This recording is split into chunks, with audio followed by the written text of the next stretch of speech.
Hello guys, you are seeing Prime News Australia, where we show you the latest and important news of Australia in the fastest and reliable way. So come, let's start by not delaying. 25 big updates of the Australia, especially for you. Before proceeding in the video, comment by commenting from which state you are watching, and also like video, so that YouTube can reach this video to more people of Australia. Prime Minister Anthony Albanese's preferred Prime Minister rating has declined in the latest news poll, now leading new opposition leader Angus Taylor 45% to 37%. Labour's primary vote dropped to 32%, while the coalition rose slightly to 20%. The shift reflects voter frustration over cost of living pressures and economic management following recent leadership changes in the opposition. Several Australian mosques have publicly mourned Iran's late supreme leader Ali Khamenei as a martyr and scheduled remembrance events, prompting strong criticism from Iranian Australian communities and human rights advocates. Critics highlighted Khamenei's regime's documented abuses, including crackdowns on recent protests that resulted in thousands of deaths.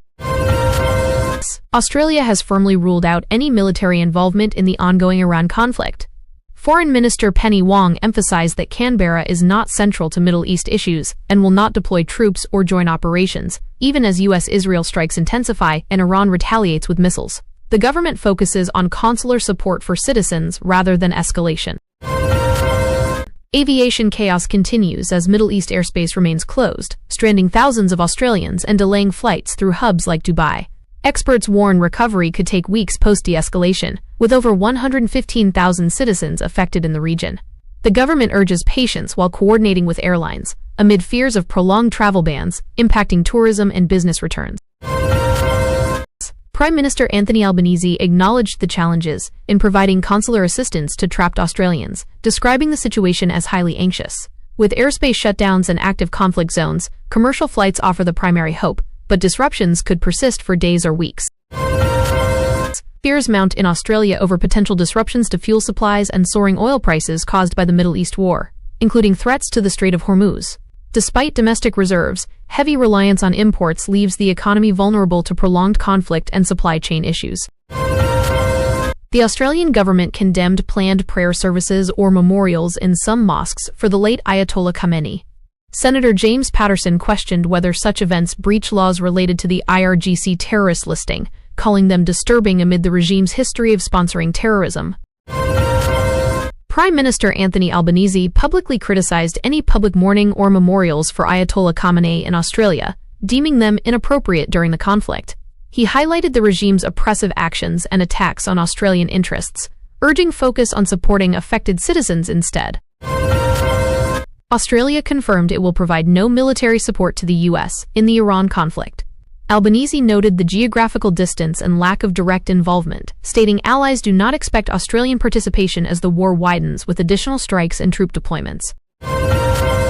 Iranian Australian communities showed mixed reactions to US-Israeli airstrikes that killed Ayatollah Khamenei, with celebrations in Melbourne and Sydney rallies juxtaposed against grief over escalating violence and uncertainty for relatives in Iran, prompting calls for government support initiatives.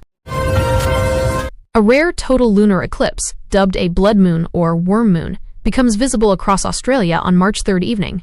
The moon turns deep coppery red during totality, marking the last such event for 3 years and offering stunning views if skies are clear. The blood moon total lunar eclipse provides spectacular viewing in eastern Australia during the evening of March 3rd, with the reddened moon paired brightly with Jupiter high in the sky, enhancing the astronomical display for skywatchers in every state. Astronomers across Australia predict ideal conditions for observing the total lunar eclipse on March 3rd, visible nationwide in the evening. Scientists urge public viewing with naked eye or binoculars, noting the event's rarity and scientific significance for Southern Hemisphere observers. Pauline Hanson faced Senate censure over controversial comments on Muslim communities amid the Iran conflict reactions, highlighting deep political divisions. The motion passed with most coalition senators opposing, underscoring tensions in parliamentary debates on foreign policy and domestic harmony. One Nation leader Pauline Hanson's taxpayer-funded travel drew fresh scrutiny during Senate tensions, linked to her responses on censure motions and broader criticisms of her stance on international conflicts affecting Australian communities. Sydney's Bays West precinct is proposed for major redevelopment into a new inner-city suburb, replacing former industrial harbor areas to deliver housing, urban renewal, and economic growth in a long-awaited transformation for the city. The Australian women's football team gears up for their Women's Asian Cup opener against Iran, with the match carrying added context from regional geopolitical tensions, though focus remains on sport and national pride on the pitch.